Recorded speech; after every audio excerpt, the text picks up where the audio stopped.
on va voir l'hypothèse. Je dois d'abord expliquer c'est quoi l'hypothèse. L'hypothèse est une explication qui est présentée comme possible pour expliquer un fait. Alors, nous allons voir l'exemple qu'on a ici, fuite de gaz, explosion. Alors, on va expliquer quelle est la cause de cette explosion. Pour expliquer la cause de l'explosion, on donne cette phrase, fuite de gaz. Pour l'introduire, on a des moyens, des expressions qu'on doit utiliser. Regardons le premier exemple, c'est qu'est-ce qu'on a avant la fuite de gaz? On a introduit C. Regardez bien, on a C. Et avant l'explosion, qu'est-ce qu'on a écrit? On a écrit qui aurait causé.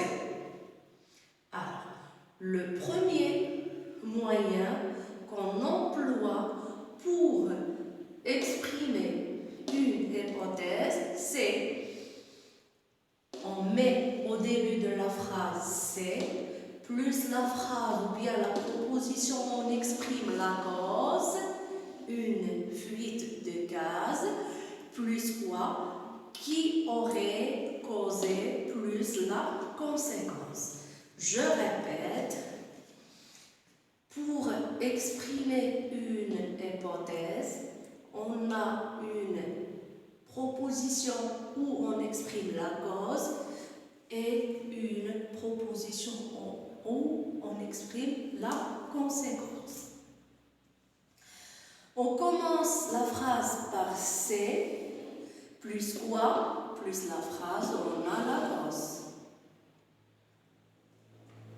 On commence la conséquence par qui aurait causé l'explosion.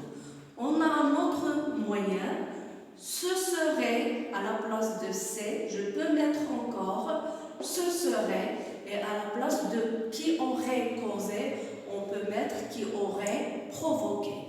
Alors, on dit, ce serait une fuite de gaz qui aurait provoqué l'explosion. On peut encore utiliser à la place de c'est, ce serait, il se peut que ce soit une fuite de gaz qui a causé l'explosion. Ou bien, il est possible que ce soit une fuite de gaz qui a provoqué l'explosion. Alors, pour exprimer l'hypothèse, les moyens qu'on peut employer sont c'est qui aurait causé, ce serait qui aurait provoqué, il se peut que ce soit qui a causé, il est possible que ce soit qui a provoqué.